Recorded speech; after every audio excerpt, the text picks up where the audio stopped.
Estamos en el libro de Apocalipsis capítulo 12. Apocalipsis capítulo 12. Ya hemos hablado acerca de quién es la mujer que aparece de los versículos 1 en adelante, esta gran señal. Vimos las opciones que se nos presentan. Algunos hablan acerca de esta mujer vestida de sol como la Virgen María, otros como la iglesia de todos los tiempos, pero a la luz de los principios que hemos estado aprendiendo sobre la interpretación de este libro, entendemos que esta mujer es la iglesia judía del primer siglo que fue perseguida.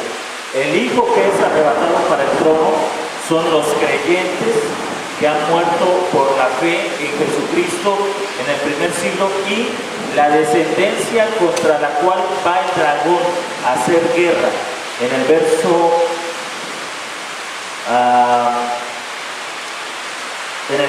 6 en adelante son los creyentes de origen gentil que nacen de la iglesia del primer siglo. Quiero, hermanos, que consideremos ahora algunos aspectos importantes sobre esto. Vayan conmigo a Apocalipsis capítulo 12, versículos 11.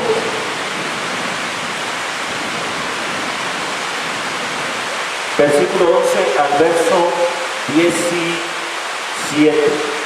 Apocalipsis capítulo 12, versículos 11 al verso 17.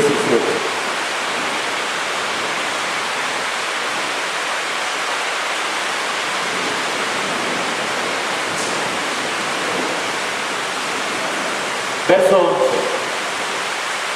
Y ellos lo vencieron en virtud de la sangre del Cordero y por la palabra de su testimonio, y despreciaron su vida hasta la muerte. Por tanto, regocijaos cielos y los que moráis en ellos. Ay de la tierra y del mar, porque el diablo ha bajado hasta vosotros con gran furor, sabiendo que tiene poco tiempo. Y cuando el dragón vio que había sido arrojado a la tierra, persiguió a la mujer que había dado a luz al varón. Pero a la mujer le fueron dadas las dos águilas de la gran águila para que volara lejos de la presencia de la serpiente al desierto, a su lugar, allí donde es alimentada por tiempos y medio tiempo. La serpiente arrojó de su boca tras la mujer agua como un río para hacer que fuera arrastrada por un río. Pero la tierra ayudó a la mujer, pues abrió la tierra su boca y se tragó el río que el dragón había arrojado de su boca. Entonces el dragón se enfureció contra la mujer y se fue a hacer guerra contra los restantes de su descendencia, los que guardan los mandamientos de Dios y tienen el testimonio de Jesús. Vamos a ver en esta noche respecto a este tema de Apocalipsis capítulo 12, algunos otros aspectos que se desprenden de la entronización de Jesucristo. Recuerden, hermanos, que estamos hablando acerca de dos aspectos importantes. Primero, del capítulo 1 hasta el capítulo 10 tenemos la entronización de Jesucristo.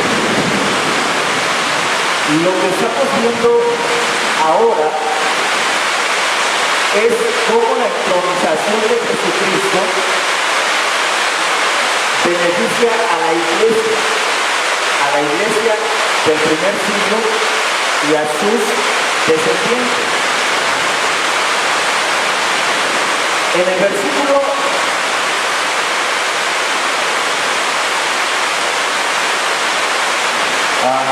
en el versículo 15,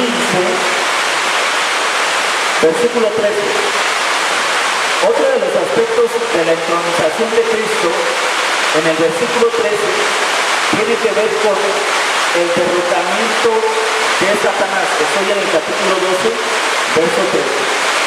Capítulo 12, verso 13. El verso 13 dice: cuando el dragón vio que había sido arrojado. En el versículo 4 encontramos algo muy similar. 12:4. Su cola arrastra la tercera parte de las estrellas del cielo y las arrojó a la tierra. Y el dragón se paró delante de la mujer que estaba a punto de dar a luz, a fin de devorar a su hijo cuando ella diera a luz. Y ella dio a luz un hijo varón, destinado a regir a todas las naciones con vara de hierro, y su hijo fue arrebatado hacia Dios y hasta su trono. Hay dos cosas que quiero que noten.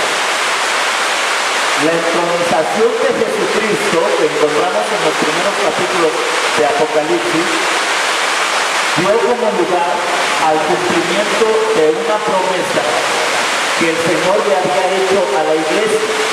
La promesa de que el que venciere se le dará autoridad para regir a las naciones de la tierra. Espero que vayamos siguiendo el orden. En Efesios capítulo 2,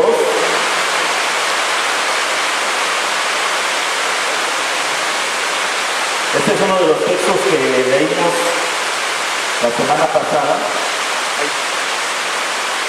Efesios capítulo 1, verso 3. Bendito el Dios y Padre de nuestro Señor Jesucristo, quien nos bendijo, Efesios 1:3. Bendito el Dios y Padre de nuestro Señor Jesucristo, quien nos bendijo con toda bendición espiritual en los lugares celestiales en Cristo. Versículo 20 en el mismo capítulo. Sobre todo principado, verso 20, la cual operó en Cristo, resucitándolo de los muertos y sentándolo a su diestra en los lugares celestiales. Sobre todo principado y autoridad y poder y señorío, y sobre todo nombre que se nombra, no solo en esta edad, sino también en la venidera. Y sometió todas las cosas debajo de sus pies, y lo dio por cabeza sobre todas las cosas a la iglesia, la cual es su cuerpo, la plenitud del que todo lo llena en todo. Noten ustedes esto. Cuando Cristo es entronado, cuando es sentado a la diestra del Padre y se le da toda autoridad, esto hace que la iglesia sea sentada con Cristo en los lugares celestiales. ¿Qué significa esto? La autoridad de gobernar la tierra se le regresa al pueblo de Dios por la fe en Jesucristo. Hasta ahí vamos siguiendo ese orden. Pero eso significa también otra cosa importante que Apocalipsis nos deja ver en el capítulo 12. La entronización de Cristo y de la iglesia corresponde también al derrocamiento de Satanás. Por eso es que en el capítulo 12 de Apocalipsis, en el verso 13, dice: cuando el dragón vio que había sido arrojado a la tierra. ¿Notan ustedes estos tres aspectos? Cristo es sentado a la diestra del Padre. Por la causa de Cristo, la iglesia es elevada a lugares celestiales. Esto de ser elevada a lugares celestiales, a lo largo de la Escritura, solo representa una cosa: la autoridad de la iglesia para gobernar. Recuerden que estas promesas se les da a la iglesia del primer siglo. Por ejemplo, en el capítulo 2,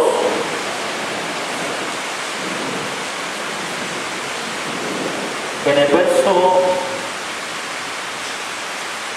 capítulo 2, verso 27, verso 26 dice: al que venza y al que guarde mis obras hasta el fin, le daré autoridad sobre las naciones y las regirá con vara de hierro, así como son desmenuzados los vasos de barro, como también yo la he recibido de mi Padre, y le daré la estrella de la mañana. El que tiene oído, oiga qué dice el Espíritu a las iglesias.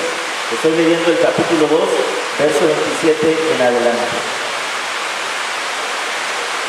De Apocalipsis. Apocalipsis capítulo 2, verso 27.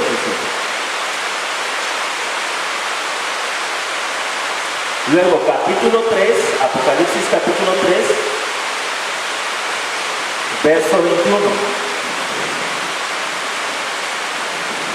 Al que venza, le concederé sentarse conmigo en mi trono, como también yo vencí y me senté con mi Padre en su trono.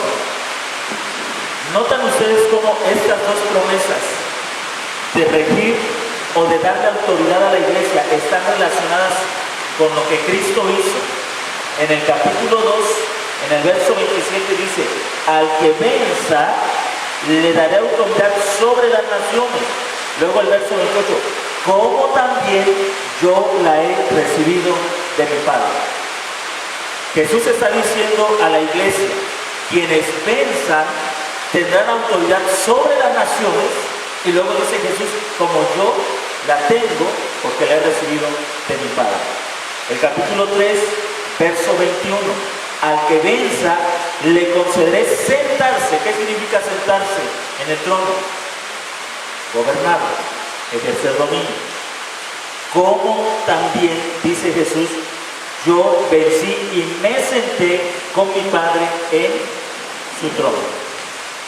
Apocalipsis capítulo 12, entonces nos está hablando de tres aspectos particulares. La entronización de Cristo, como consecuencia, la elevación de la iglesia a lugares celestiales, es decir, que la iglesia se le concede autoridad para ejercer dominio. Y tres, como consecuencia de la entronización de Cristo y la elevación de la iglesia a los lugares celestiales, es que Satanás es echado a la tierra, es decir, Satanás pierde toda autoridad. Recuerden que Satanás ganó autoridad para dominar en la tierra a través de la mentira y del engaño. Por eso era necesario que el segundo Adán, a través de la obediencia perfecta al Padre, recuperara la autoridad que Satanás había robado ilegítimamente, o que había tomado ilegítimamente. En el libro de Job, uno de los pasajes muy conocidos por la mayoría de los cristianos, Job capítulo 1,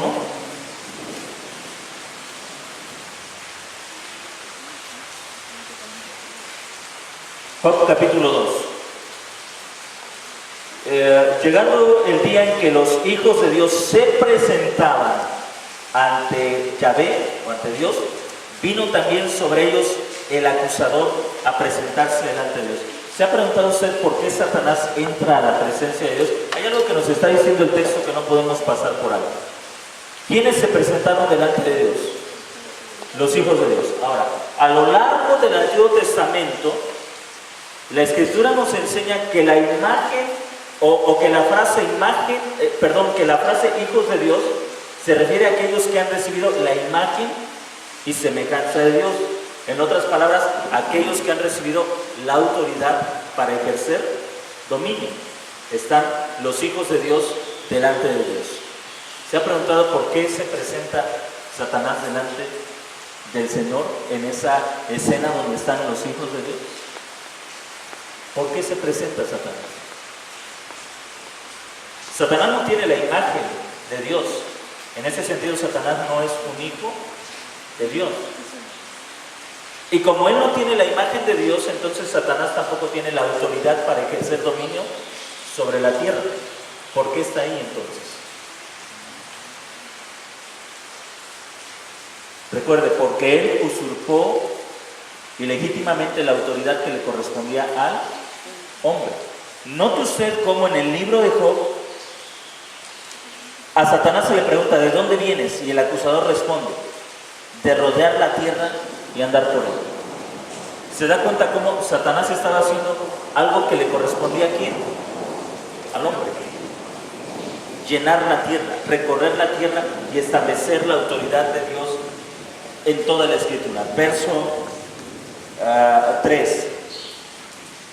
Y el Señor le dice a Satanás: ¿acaso has puesto tu corazón contra mi siervo Job? Porque no hay como él en la tierra, varón perfecto y honrado, temeroso de Dios y apartado del mal, que aún se aferra a su integridad a pesar de que me incitaste contra él para arruinarlo sin causa. Note usted cómo Satanás delante de Dios ejerce juicios, porque observe usted, en el capítulo 1, en el verso 8, el Señor le dice a Satanás: ¿acaso has puesto tu corazón contra mi siervo Job? Porque no hay como él en la tierra, varón perfecto y honrado, temeroso de Dios y apartado del mal. Entonces Satanás responde al Señor diciendo: ¿acaso Job teme a Dios en vano? ¿Qué es lo que está haciendo Satanás ahí? Está haciendo un juicio acusatorio en contra de Job. ¿Qué le correspondía hacer al hombre? Hacer juicios y llevarlos ante la presencia de Dios, para que Dios en su soberanía ejecutara según los juicios del hombre. Tenemos aquí a Satanás usurpando la autoridad ¿de quién? La autoridad del hombre. Cuando llegamos a Apocalipsis capítulo 12, cuando comenzamos a leer el libro de Apocalipsis, vemos que Apocalipsis nos habla de una verdad: el momento en el que el Hijo del Hombre es entronado, sentado a la diestra del Padre. La iglesia elevada a la presencia de Dios, y como consecuencia Satanás echado abajo. ¿Qué significa que Satanás es echado a la tierra? Que ha perdido toda autoridad para hacer juicios delante de la presencia de Dios. Perdió toda autoridad para hacer juicios delante de la presencia de Dios. ¿Quién nos dice la Escritura que ahora está delante de la presencia de Dios? Número 1, Cristo. La Biblia dice que Él intercede por nosotros en la presencia del Padre. Pero número 2, la iglesia. ¿Se da cuenta de la importancia de lo que hemos estado hablando, por ejemplo, de las oraciones imprecatorias? Cuando la iglesia se reúne, y lo vamos a ver ahora que pasemos al capítulo 13, cuando la iglesia se reúne en el culto congregacional, está entrando a la presencia de Dios. Estamos haciendo lo que Satanás hacía cuando usurpó la autoridad del hombre en el huerto del Edén. A nosotros se nos ha restablecido esa autoridad. Por eso es importante entender y ver cómo Apocalipsis nos desarrolla esos aspectos de la entronización de Cristo, pero también como consecuencia de la entronización de Cristo, la elevación de la iglesia a la presencia del Señor. Cuando el apóstol Pablo escribe en su carta a los Efesios que la iglesia está sentada en los, y el texto griego es particularmente descriptivo en esto, porque el texto griego dice que la iglesia está sentada en los celestes, en los celestes. La traducción es en los lugares celestiales, pero el texto griego dice en los celestes, haciendo referencia al lugar de la misma presencia de Dios. La iglesia, en la persona de Cristo, está sentada a la diestra del Padre, ejerciendo autoridad sobre la tierra. Así que aquí tenemos, hermanos, Apocalipsis capítulo 12, vemos esta dinámica: la entronización de Cristo, la elevación de la iglesia, el derrocamiento de Satanás, y como consecuencia de la entronización de Cristo y la elevación de la iglesia y el derrocamiento de Satanás, viene la persecución de Satanás sobre la iglesia, tanto la iglesia judía como la iglesia gentil, representada en el Hijo que es arrebatado al trono, los creyentes que mueren por la fe en Cristo, y la iglesia, la descendencia que vendrían representando a la iglesia gentil, que también sufre persecución en el primer siglo. Quiero detenerme aquí y preguntarles, ¿estamos siguiendo el argumento? ¿Tienen algún comentario, hermanos, alguna duda?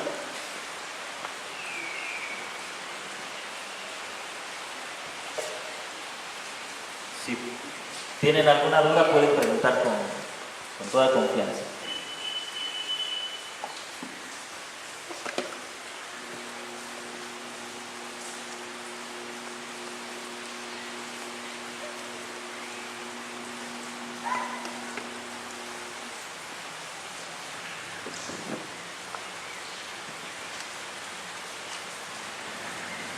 ¿Cómo vamos a ir? ¿Bien?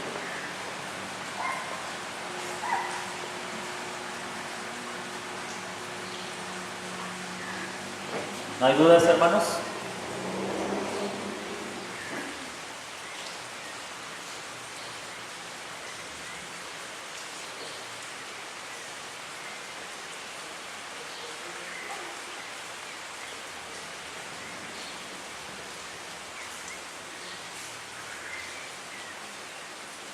Ahora, regresamos al capítulo 12 de Apocalipsis,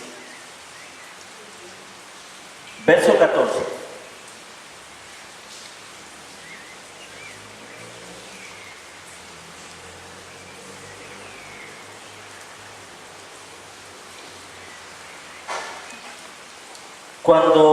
Verso 13, cuando el dragón vio que había sido arrojado a la tierra, persiguió a la mujer que había dado a luz al varón.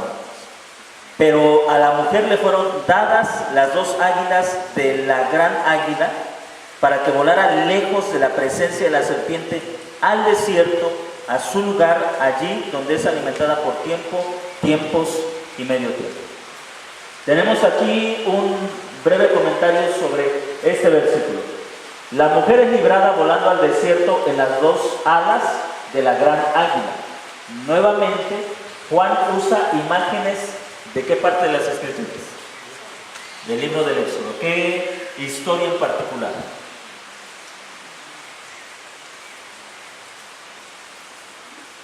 Bueno, del Éxodo, ¿verdad? Del libro de Éxodo, del Éxodo. Donde las columnas llenas de ángeles de la nube de gloria son descritas como alas de águila, por medio de las cuales Dios había traído a Israel a sí mismo, como asimismo en el desierto, para que fuese pueblo suyo, un reino de sacerdotes para Dios, una nación santa. Mientras continúo leyendo, por favor busquen estas dos citas que encontramos aquí. El cuadro se expande aún más cuando Moisés, contemplando la historia del pueblo de Dios al final de su vida, habla de cómo Dios salvó a Israel en el desierto, y tenemos la cita de Deuteronomio 32, 10 al 11, que dice: le halló en tierra de desierto y en yermo de horrible soledad, lo trajo alrededor, lo instruyó, lo guardó como a la niña de sus ojos, como el águila que excita su mirada, revoloteaba sobre sus pollos, extendiendo sus alas, los tomó y los lleva sobre sus plumas. Vamos a Éxodo 19, 4 al 6, primera carta de Pedro, capítulo 2, versos 9 al 10. Supongo que la primera de Pedro 2, 9 se la saben de memoria, ¿verdad? Pero vamos con Éxodo, capítulo 19, versos 4 al 6. ¿Alguno lo tiene? ¿Puede leer, por favor? Vosotros visteis lo que hice a los egipcios y cómo os tomé sobre alas de águila y os he traído a mí. Ahora pues, si diereis oído a mi voz y guardareis mi pacto, vosotros seréis mi especial tesoro sobre todos los pueblos, porque mía es toda la tierra, y vosotros me seréis un reino de sacerdotes y gente santa. Estas son las palabras que dirás a los hijos de Israel. Muy bien. Repite la lectura, por favor. Vosotros visteis lo que hice a los egipcios, y cómo os tomé sobre alas de águilas, y os he traído a mí. Ahora pues, si diereis oído a mi voz y guardareis mi pacto, vosotros seréis mi especial tesoro sobre todos los pueblos, porque mía es toda la tierra. Y vosotros me seréis un reino de sacerdotes y gente santa. Estas son las palabras que dirás a los hijos de Israel. Ahí tenemos la cita de Éxodo. Vamos a primera de Pedro, capítulo 2, versos 9 y 10, que es una aplicación de este texto de Éxodo que acabamos de escuchar. Si alguien lo tiene, puede hacer la lectura. Pero vosotros sois linaje escogido, real sacerdocio, nación santa, pueblo adquirido por Dios, para que anunciéis las virtudes de aquel que os llamó de las tinieblas a su luz admirable. Vosotros que en otro tiempo no erais pueblo, ahora sois pueblo de Dios. En otro tiempo no habíais alcanzado misericordia, ahora habéis alcanzado misericordia. Bien, quiero que noten cómo en el libro de Éxodo tenemos un paralelismo con lo que estaba sucediendo a nivel no solamente físico sino espiritual.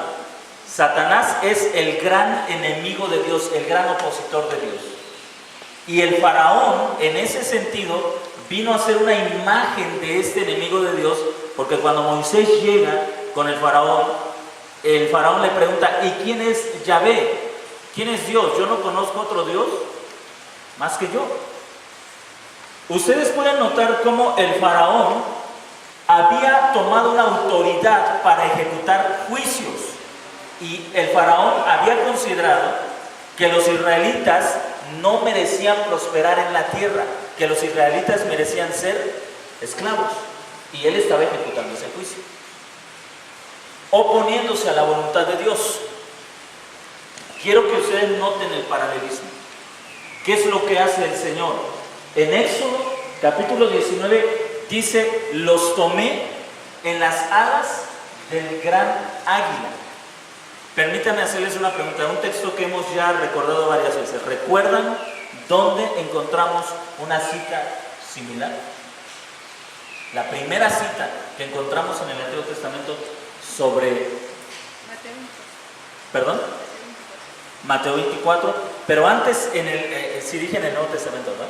En el Antiguo Testamento, la primera cita que encontramos en el Antiguo Testamento.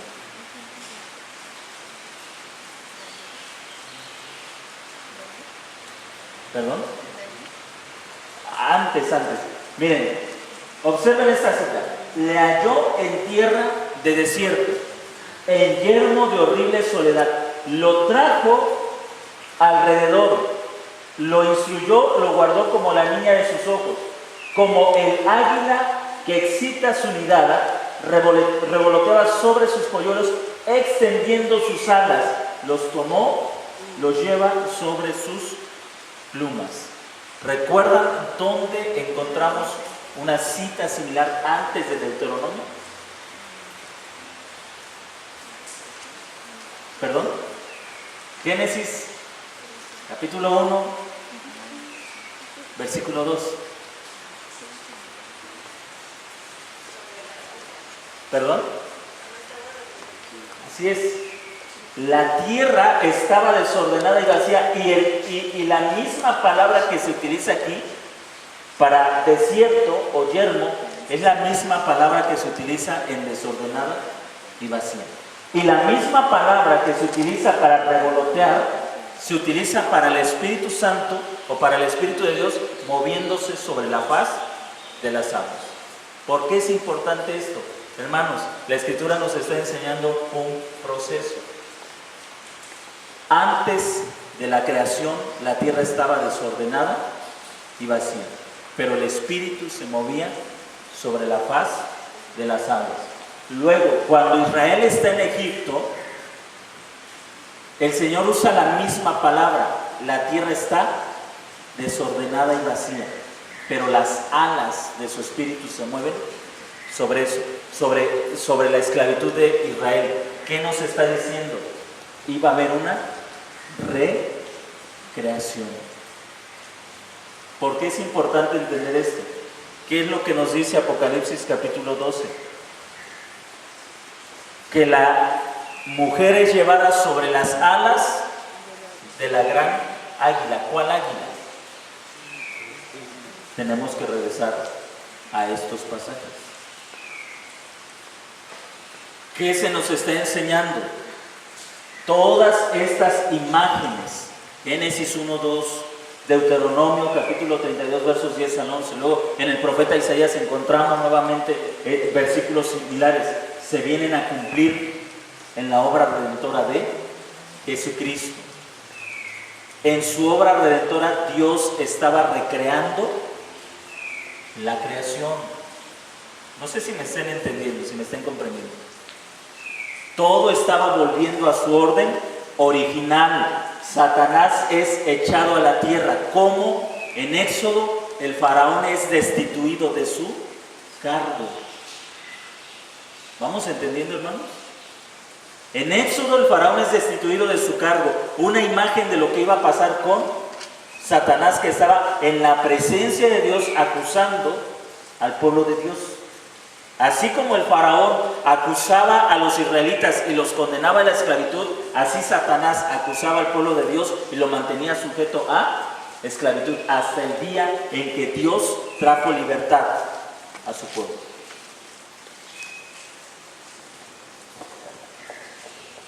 No sé si me estén entendiendo.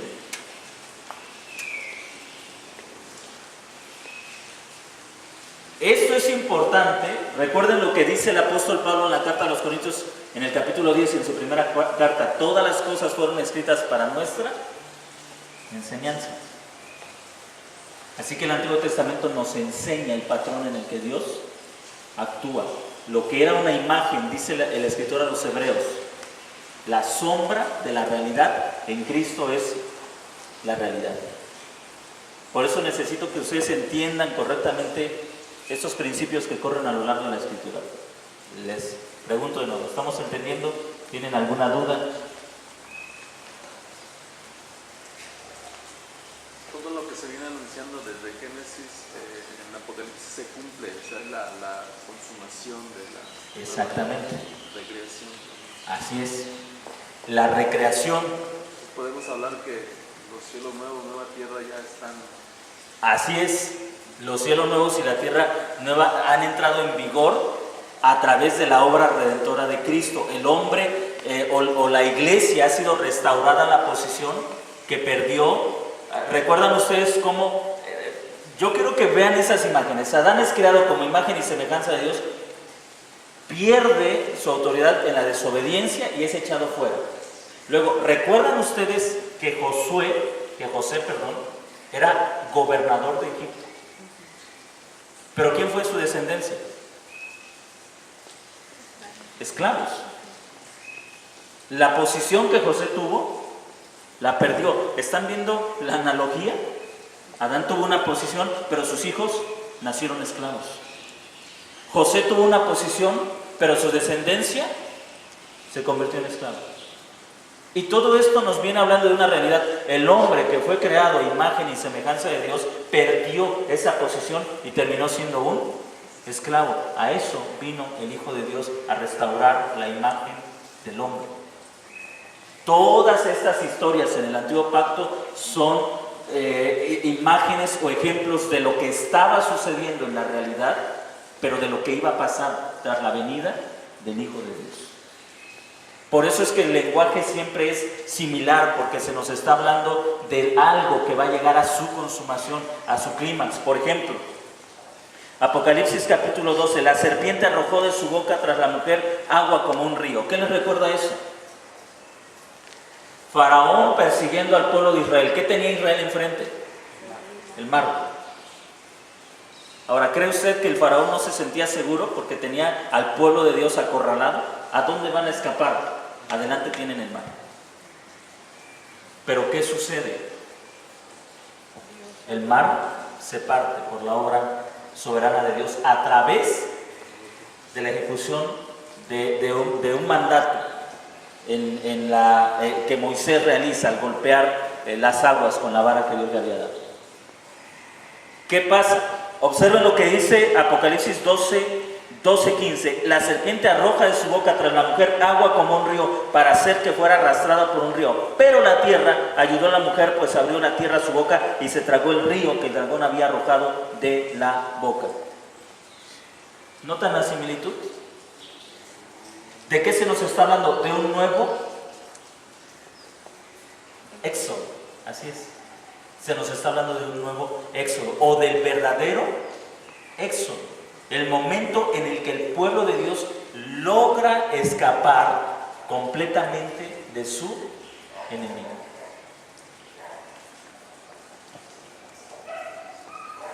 Hermanos, ¿tienen alguna duda?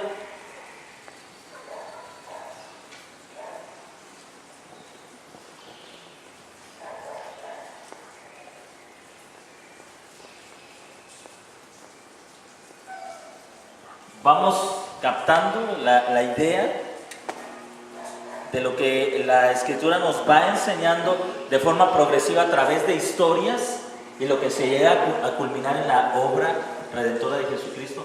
¿Vamos captando esas ideas, hermanos? ¿Sí? ¿Algún comentario que me haga entender que sí vamos entendiendo?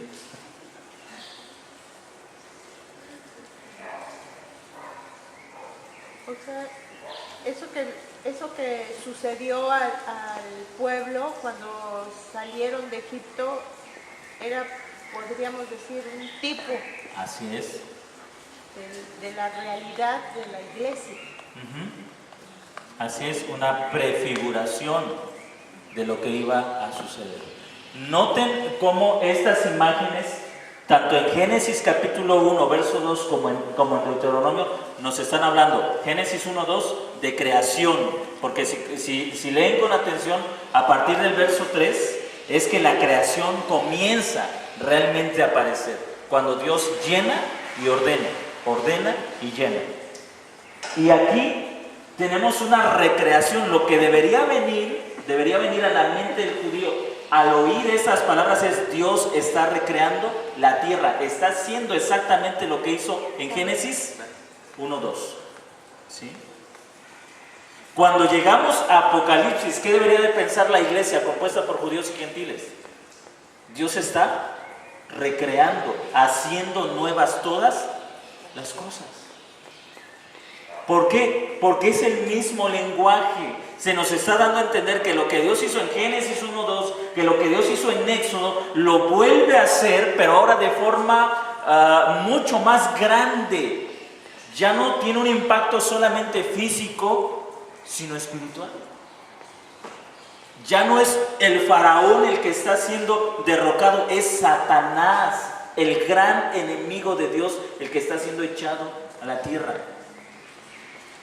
Ya no son hombres enemigos del pueblo los que están siendo derrotados, es legiones de ángeles caídos que están siendo echados fuera de la presencia de Dios por la gran obra, no de Moisés, no de Josué, no de David, no de Salomón, hombres que fueron tipos del verdadero Moisés, del verdadero Josué, del verdadero José también, del verdadero David y del verdadero Salomón.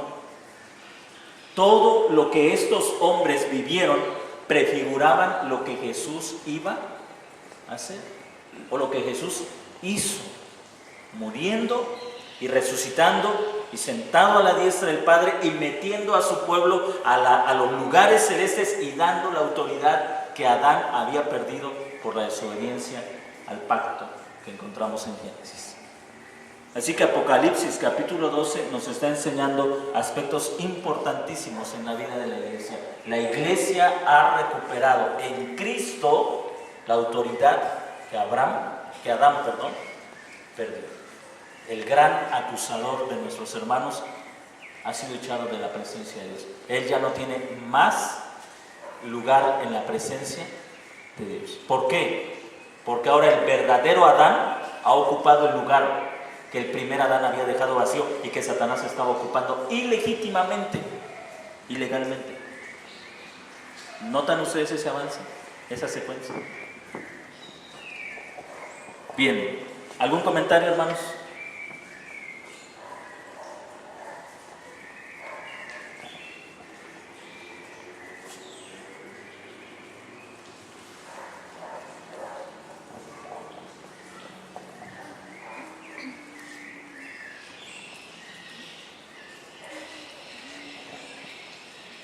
¿Alguna duda? Si tienen alguna duda pueden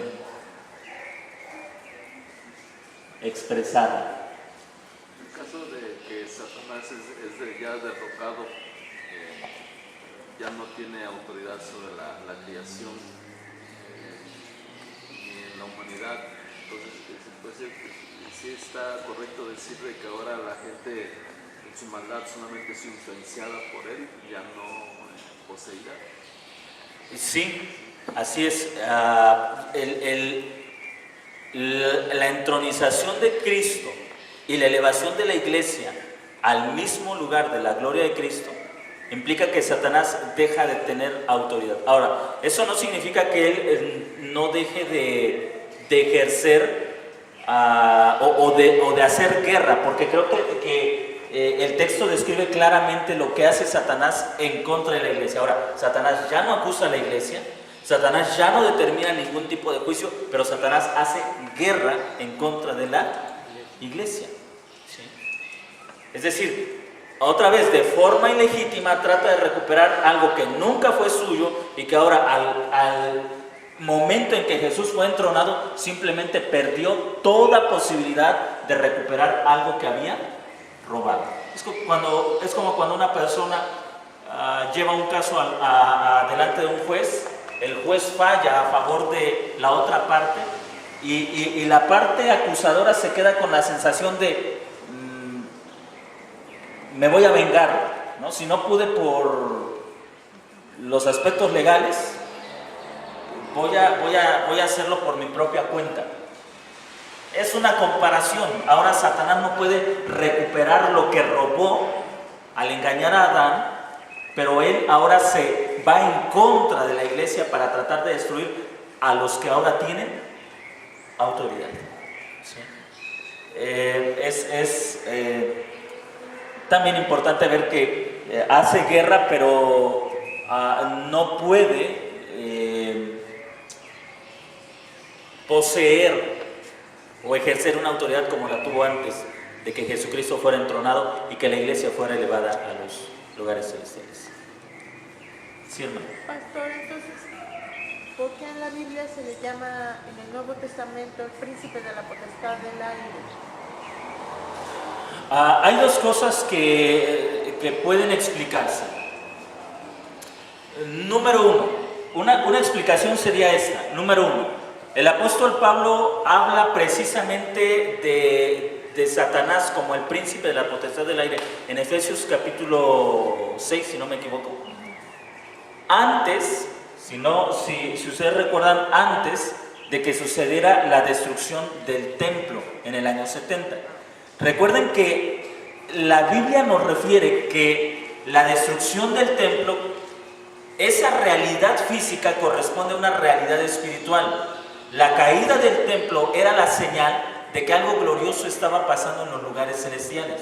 El Hijo estaba siendo entronado. ¿Sí? Eso nos llevaría a comprender. El apóstol Pablo habla del estado de Satanás antes de que Jesús fuera entronado. Esa sería una explicación. La segunda es, si aún Satanás fuera príncipe de las potestades, el propio apóstol Pablo dice que Jesús fue puesto por encima de dominios y potestades. Eso lo incluiría a él mismo, ¿sí? Poniéndolo debajo de sus pies. Y si recordamos, incluso el apóstol Pablo dice que Jesús fue sentado por encima, muy alto, muy alto de todo dominio y de toda potestad que se nombra en este mundo y en el porvenir, dice el apóstol Pablo. Y luego dice, y fue dado por cabeza a la iglesia. Eso significa que aún nosotros en Cristo estamos por encima de Satanás y de su autoridad. En Cristo, no como personas individuales. Recuerden que la Biblia nos habla siempre del carácter representativo. ¿Por qué es que la iglesia puede tener autoridad sobre Satanás? Porque su representante, el representante de la iglesia es Cristo. En ese sentido, quien tiene la autoridad es Cristo y la delega a su iglesia para ejercer autoridad sobre este enemigo de Dios. Esas serían dos posibilidades. Una, que el apóstol Pablo lo nombra antes de que sucediera la entronización de Jesucristo. O dos, que aún siendo esto una realidad, aún nos lleva a entender que la iglesia está muy por encima de Satanás porque está en Cristo. Y esa es la clave, de estar en Cristo, que es el segundo Adán. O la tercera, que sería un complemento de las dos. Pastor, y aún cuando nuestro Señor Jesucristo no había sido entronado, por ejemplo, lo vemos en Job, que que Satanás tampoco puede hacer nada Así es, sin la autoridad, libremente. sin la autoridad De Dios, de Dios, ¿verdad? así es, así es. Pero ahí el hombre estaba bajo su dominio. Bajo su dominio. Ajá, El hombre estaba en esclavitud, sí.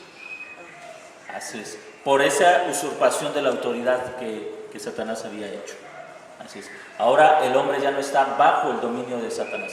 Y aquí quiero referirme específicamente a la iglesia. La iglesia no está, porque recuerden que en el Antiguo Testamento se habla del pueblo de Dios estando bajo la autoridad de Satanás. Ahora, por la operación redentora de Jesucristo, su iglesia, su pueblo, deja de estar bajo la autoridad de Satanás y es elevada a los lugares celestes. ¿Algún comentario más, hermanos? ¿Alguna pregunta?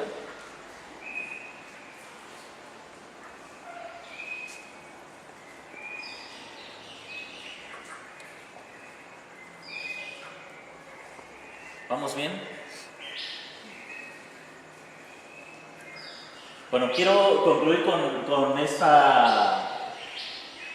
últimos comentarios. Dice, de manera similar, Juan toma terminología del mismo pasaje de Moisés refiriéndose a Deuteronomio 32, la cita que teníamos anteriormente, para presentar ese mensaje a la iglesia. Dios ha traído a su cumplimiento las recreaciones provisionales del antiguo orden. La venida de Cristo ha traído la recreación definitiva del nuevo pacto. Satanás ha sido expulsado de la presencia de Dios. Recuerden, cuando la Biblia dice que Satanás fue arrojado por tierra, significa que perdió toda autoridad legal de ejercer dominio sobre esta creación. Ya no tiene autoridad legal. Y como en los días antiguos, cuando Dios milagrosamente preservó a Israel en todas sus aflicciones, proporcionándole un paraíso en medio del desierto, así también ahora alimentará y tendrá cuidado de la iglesia, su esposa y la madre de su Hijo unigénito, el pueblo de su pacto. Mora al abrigo de la nube de gloria, a la sombra de sus alas. Y ahí tenemos pasajes del Antiguo Testamento. Las alas del águila, que significan muerte y destrucción para los enemigos del pacto, tenemos las citas, son un emblema de paz, seguridad y bendición para los herederos de la gracia del pacto. Desde la ascensión de Cristo, la historia del mundo ha sido una operación de limpieza. Mientras continúe siendo la iglesia obediente, la iglesia militante será la iglesia triunfante también. ¿Alguna duda con esto, hermanos? ¿Cómo la iglesia vence a Satanás? Observen lo que dice en el verso 17, Apocalipsis 12, 17. Entonces el dragón se enfureció contra la mujer y se fue a hacer guerra contra los restantes de su descendencia, los que guardan los mandamientos de Dios y tienen el testimonio de Jesús. Observe la similitud con los pasajes que leímos anteriormente. En el capítulo 2,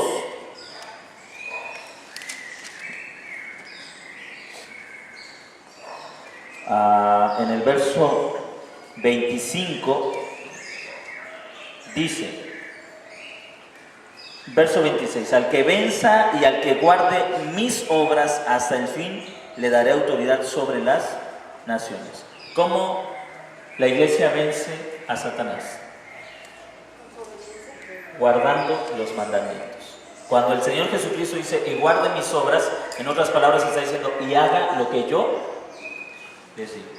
¿Se da cuenta que la iglesia no vence a Satanás atándolo, no es invocando la sangre de Cristo o diciendo en el nombre de Jesús te ato y te reprendo y te mando al abismo? No es de esa manera en que la iglesia vence a Satanás, sino que la iglesia vence a Satanás obedeciendo. Y aquí el escritor, el apóstol Juan, regresando al capítulo 12, hace una descripción clara del pueblo de Dios. ¿Quién es el pueblo de Dios? Los que guardan los mandamientos de Dios y tienen el testimonio de Jesús. Si alguien le preguntara, ¿qué es un cristiano? ¿O quién es un cristiano? Aquí tenemos una excelente definición.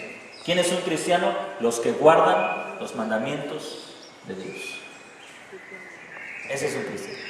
¿Y a qué se refiere con que tienen el testimonio de Jesucristo?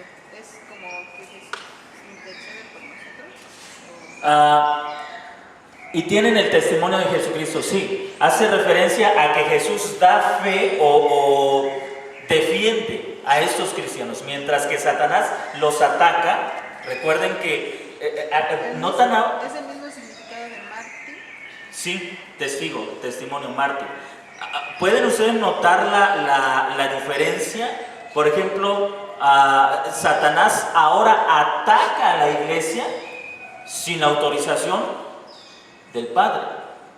A diferencia en el Antiguo Testamento, cuando el Padre le dijo a Satanás, ve y prueba la vida de Job. ¿Notan ahora el cambio? Porque ahora es el Hijo quien da testimonio. Ellos son mi pueblo. Así que Satanás ataca a la iglesia sin la autoridad del Padre. Es decir, se está revelando.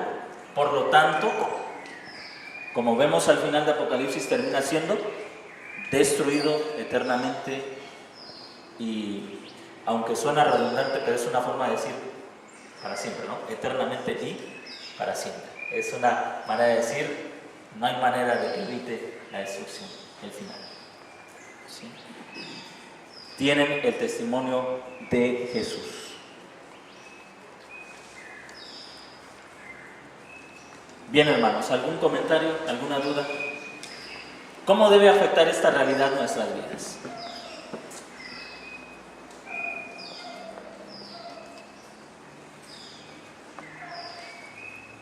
Número 1, de forma subjetiva, por decirlo, eso nos lleva a entender que cuando el apóstol Pablo dice ninguna condenación hay para los que están en Cristo Jesús, como lo hemos venido diciendo en estos últimos miércoles, nos lleva a entender que hay una base legal por la cual el apóstol Pablo dice ninguna condenación hay para los que están en Cristo Jesús. ¿Por qué ninguna condenación hay? Porque el acusador ha sido arrojado por tierra, ya no tiene derecho legal de acusar a los hijos de Dios.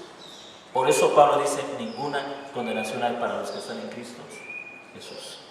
Y el mismo Pablo añade, ¿quién acusará a los escogidos de Dios si Cristo es quien justifica? De forma subjetiva eso nos debe llevar a una más grande experiencia de la salvación. Todo nuestro pasado ha sido perdonado por Cristo. Cuando Adán cayó en desobediencia, Satanás tenía un recurso, si podemos llamarlo, legal, de decir, Adán no merece ejercer autoridad sobre lo que tú le diste, porque él te desobedeció. Y eso le creaba culpa a Adán. Todos nosotros, al provenir de un hombre caído, tenemos un pasado que puede ser vergonzoso y que pudiera ser usado delante de Dios para decir, él, fulano, fulana, sultano, no tienen derecho de ejercer autoridad sobre lo que tú le has dado. Pero resulta que ahora nuestro acusador ha sido echado de la presencia de Dios. ¿Qué significa esto? No hay nadie en la presencia del Padre que diga que nosotros no tenemos derecho a recibir lo que el Padre quiere darnos. Supongamos que yo decido darle algo a mi hijo o a mis hijos y de repente una persona se me acerca y dice, ¿seguro que le vas a prestar el coche a tu hijo? ¿Sabes que la vez que te fuiste a Chiapas, él lo agarró sin tu permiso y anduvo a altas horas de la noche usándolo? Eso yo no lo sabía. Pero por esa causa no tiene ningún derecho a usar lo que es mío, porque fue desobediente. Eso es lo que hacía Satanás. ¿Seguro que le vas a entregar eso a esos hombres? ¿Sabes realmente quiénes son? ¿No dijo eso de Job? ¿Crees que Job te sirve en vano? ¿Crees que está ahí postrado ofreciéndote sacrificios en vano? Mira todo lo que le has dado, quítaselo y verás cómo deja de servirte. Y Satanás usa el pecado y el pasado del hombre, o usaba el pecado y el pasado del hombre para retener las bendiciones de Dios. Pero Cristo, al venir y obedecer perfectamente, morir en nuestro lugar y ser sentado a la diestra del Padre, ahora quita todas esas barreras. Satanás es echado fuera y la iglesia puede recibir todas las bendiciones de parte de Dios. Cuando el apóstol Pablo dice o escribe en la carta a los Efesios que la iglesia ha sido sentada en los lugares celestes, no está exagerando. Está diciendo la verdad. Está diciendo que todo lo que Dios quiso darnos en Adán, ahora nos lo ha dado en Cristo. Todo, absolutamente todo. Y el apóstol Pablo dice que si el Padre nos dio a su Hijo, ¿cómo no nos dará todas las cosas juntamente con Él? Esa es la garantía que tenemos para entrar a su presencia. Cuando estamos en una estrechez económica, podemos ir a su presencia y decir: Padre, tú conoces mis necesidades, sabes de qué cosas tengo necesidad. Ya no hay quien nos acuse. Pero ¿cómo es el pueblo? ¿Cómo son esos que se acercan a la presencia de Dios? Obedientes, los que han guardado sus mandamientos. ¿Notan las dos partes de esta realidad? Bien, con esto concluimos el capítulo 12. No sé si tengan alguna duda, hermanos, para cerrar el tema.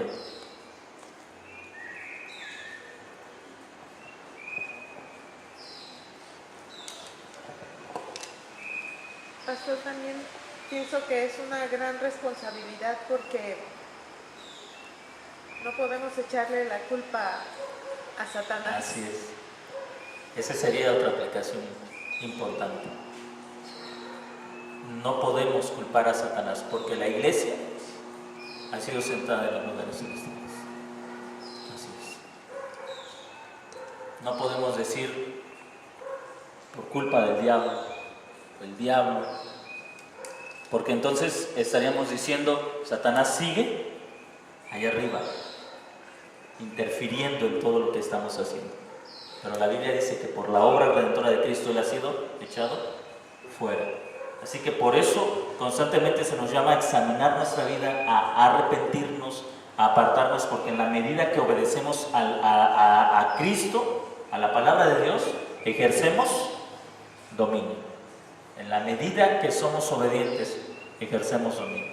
Si usted y yo obedecemos la palabra de Dios, vamos a darnos cuenta que estamos ejerciendo dominio. Si yo obedezco todo lo que la Biblia habla sobre el uso del dinero, me voy a dar cuenta que estoy ejerciendo dominio sobre eso. Y me doy cuenta entonces también que ya no estoy sujeto a los males a los que otros están siendo sujetos, a la escasez, a la necesidad. ¿Por qué? Porque estoy usando el dinero tal y como el Señor dice que lo tengo que usar. Mucha gente en nuestro país sufre pobreza por una causa, por una razón. No usan bien los recursos que tienen. Desde luego, hay muchas otras causas. No vamos a decir que todas las personas que sufren necesidad económica esa es la principal, pero la gran mayoría esa es la razón. Cuando nosotros venimos a Cristo, yo escuchaba a un hombre decir una gran verdad, y aunque esta persona no comparte muchas de las cosas que nosotros compartimos, es un hermano en un movimiento pentecostal, pero lo que él dijo es cierto. Él decía: cuando yo llegué a Cristo, se acabó mi pobreza. Y él decía, yo fui un hombre que vivía, él decía, todo mi dinero me lo gastaba en borrachera. En mi casa, decía él, era una casa de palitos donde el aire se filtraba por todos lados. Pero cuando llegué a Cristo, se acabó mi pobreza. ¿Por qué? Porque dejó de usar el dinero para malgastar beneficios. Comenzó a ser obediente a la palabra de Dios. ¿Se dan cuenta? Y no solamente vamos al aspecto económico, en muchas otras cosas somos prosperados. Nuestra familia comienza a componerse. nuestros hijos comienzan a cambiar. ¿Por qué? De la noche a la mañana, en la aplicación constante de los principios de la palabra de Dios a nuestra vida. En esa constancia vamos viendo los cambios en nuestra vida. Ahí está la clave para el pueblo de Dios: obediencia a su ley. En la obediencia está el dominio, está la autoridad. Bien. ¿Algún comentario, hermanos? Vamos